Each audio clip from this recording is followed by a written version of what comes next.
Bine v-am găsit, dragii mei din Zodia Berbec, oriunde v-ați afla. Bine ați venit tuturor pe canalul meu Tarot Flor de Loto. Azi voi face o lectură specială pentru un eveniment atât astrologic cât și astronomic foarte important. Și este vorba de superluna plină pe care o vom avea pe data de 17 octombrie în Zodia Berbec, chiar în zodia voastră. Și n-am cum să încep această lectură fără să vă spun lucruri importante vis-a-vis de această super lună în Berbec. Și anume faptul că ea este supranumită de către amerindienii din America de Nord luna vânătorului. De ce? Este perioada în care ei plecau la vânătoare ca să poată supraviețui iernii, da? Profitau de această super lună care venea, era cu 30% mult mai strălucitoare decât o lună plină normală și cu 14% mai mare decât de asemenea o lună plină normală. Așa că profitau de această lumină pentru a-și face provizii pentru iarnă. Trebuie să vă spun că această superlună crește energia mediului înconjurător.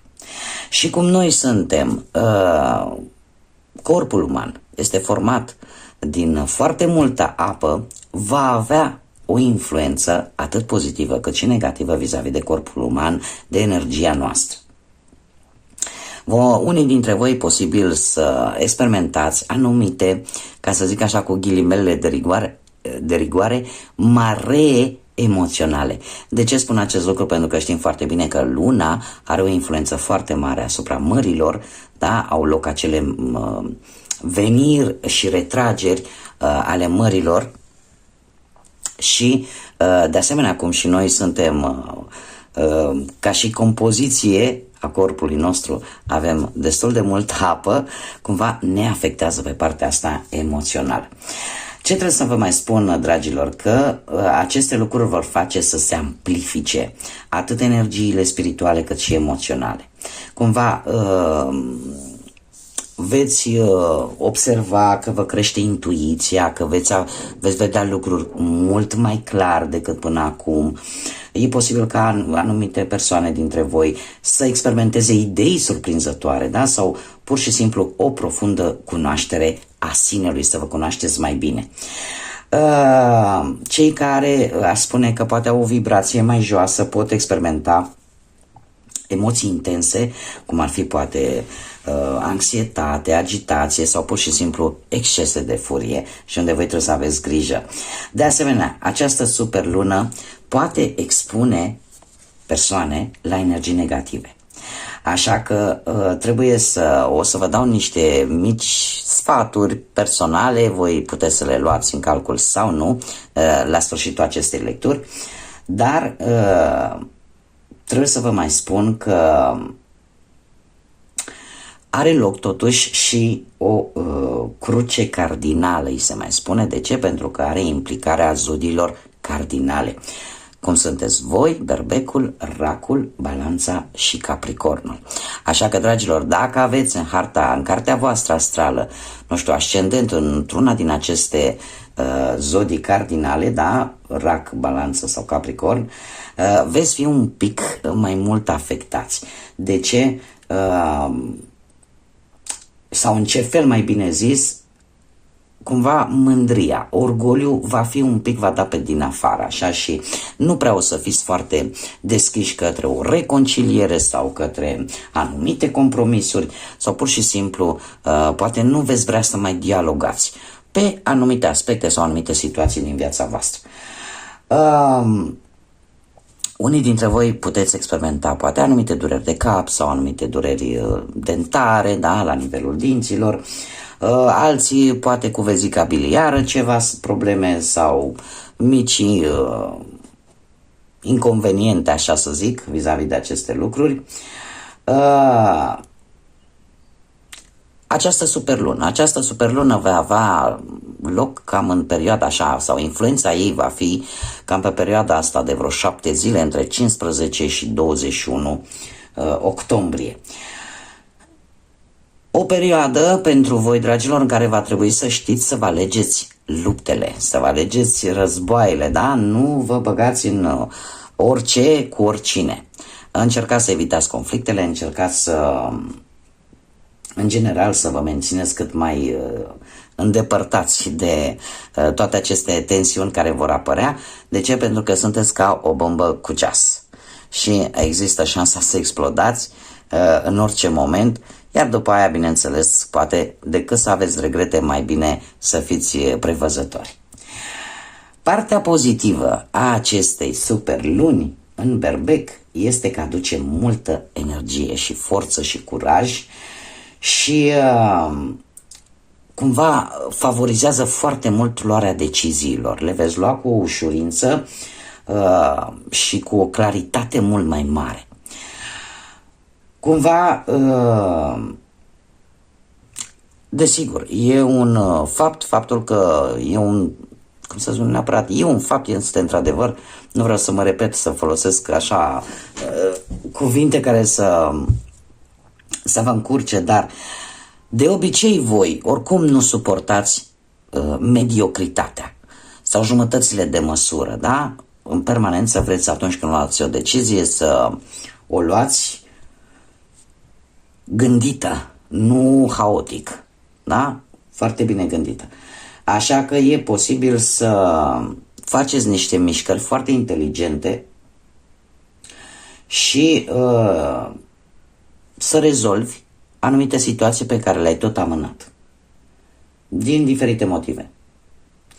În felul ăsta apare o schimbare, atât la nivel personal, cât și, aș spune, pe partea financiară.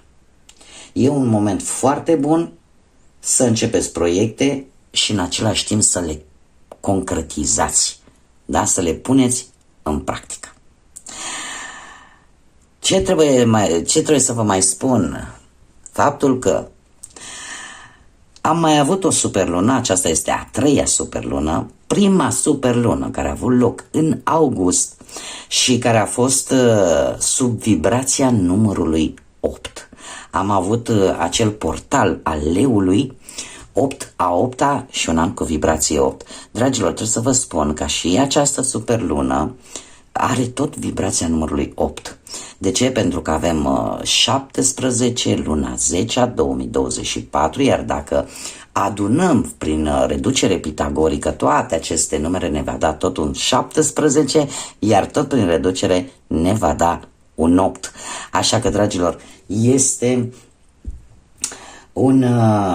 o dată importantă și are o energie foarte karmică, foarte puternică, da? Vine sub incidența acestui număr 8, numărul reușitei, numărul puterii, numărul abundenței, care ne vorbește de autoritate, ne vorbește de ambiție și de ordine cosmică, cum de asemenea ne vorbește și de karmă, de destin. Așa că e posibil ca pentru unii dintre voi o schimbare foarte importantă să vină în viața voastră în această perioadă, între 15 și 21 octombrie, care, dacă reușiți să vă țineți în frâu, așa cum am mai spus, și acele influențe un pic negative, da, aveți șanse să prosperați în ceea ce vă doriți voi. Bun, acum haideți să începem. Așa că, dragii mei, toți cei care aveți soare, lună, Venus sau ascendentul în zodia Berbec, această lectură este de asemenea și pentru voi. Azi nu voi lucra cu tarotul, nu voi lucra cu Lenormand, nu voi lucra decât cu cărțile de oracol.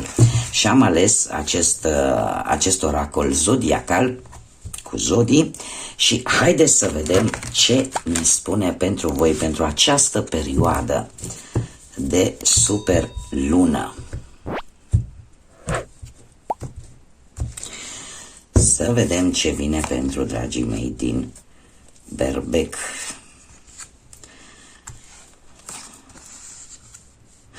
Dragilor, se pare că mare grijă. De ce? Se pare că într-un trecut nu foarte îndepărtat ori ați trecut prin, nu știu, posibil, prin anumite mici greșeli. Ați făcut așa mici greșeli, alții poate ați reușit să lăsați ceva în urmă care deja se terminase și parcă te simțeai agățat, agățată.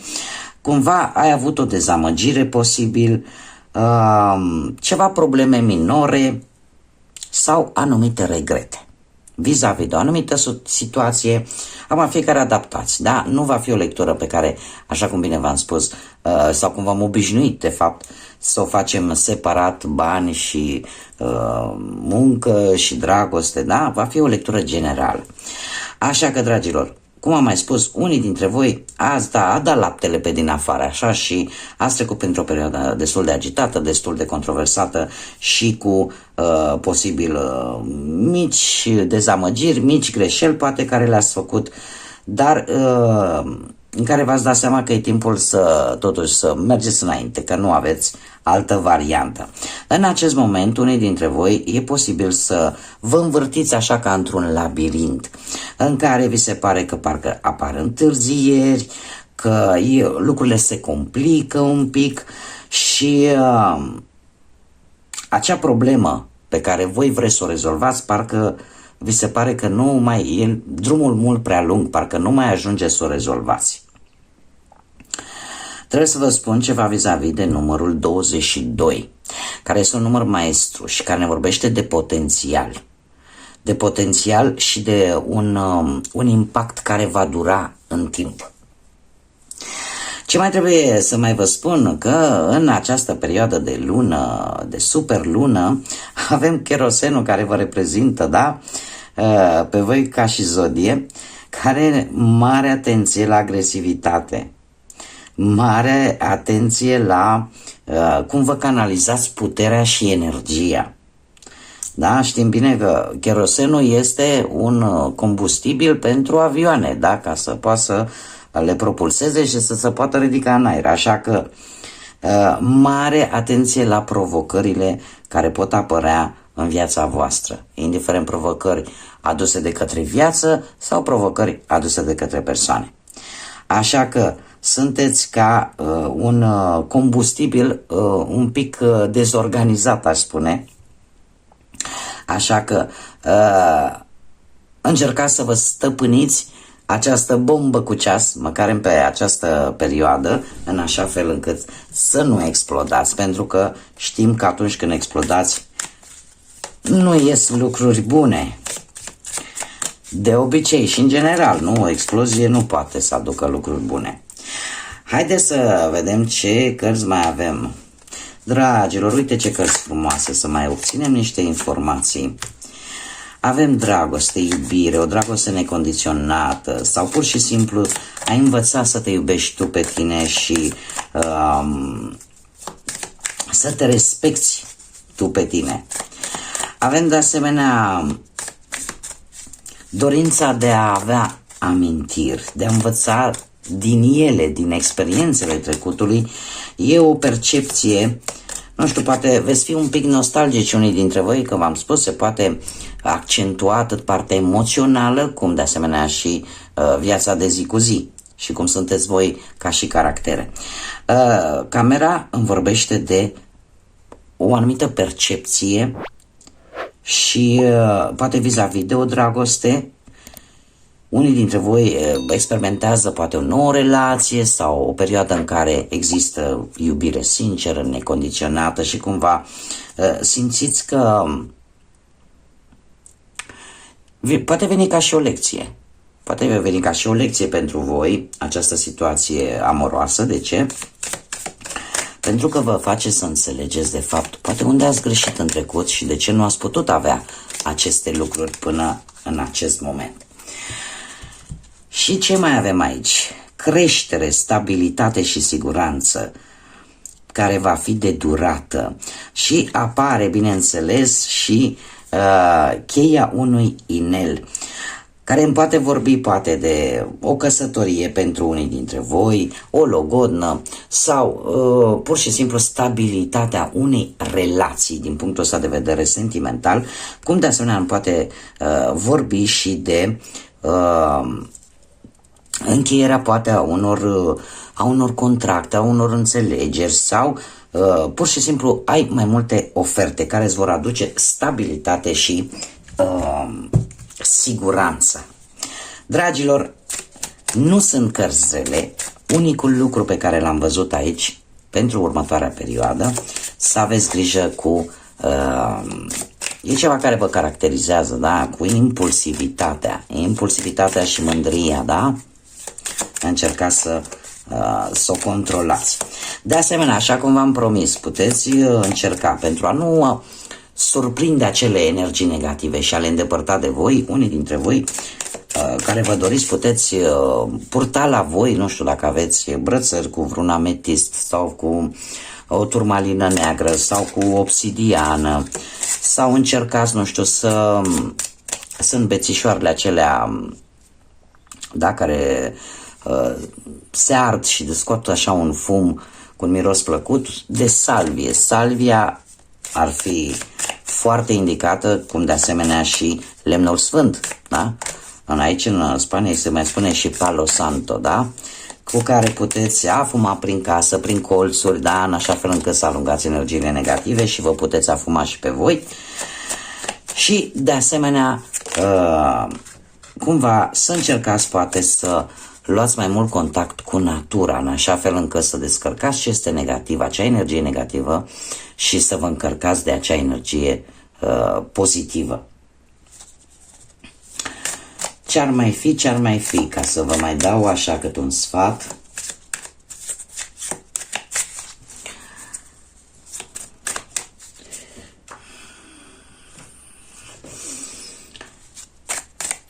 Nu știu, aș spune că pentru unii dintre voi v-ar putea ajuta să faceți așa o baie, pentru cei care nu pot ieși în natură, de exemplu, să se bucure de frumusețea naturii. Puteți face băi cu sare aromată, cu lavandă mai ales, da, care vă poate relaxa. Da, sunt mici sfaturi. Dragilor, grădina magică, grădina secretă vine cu acest sfat pentru voi.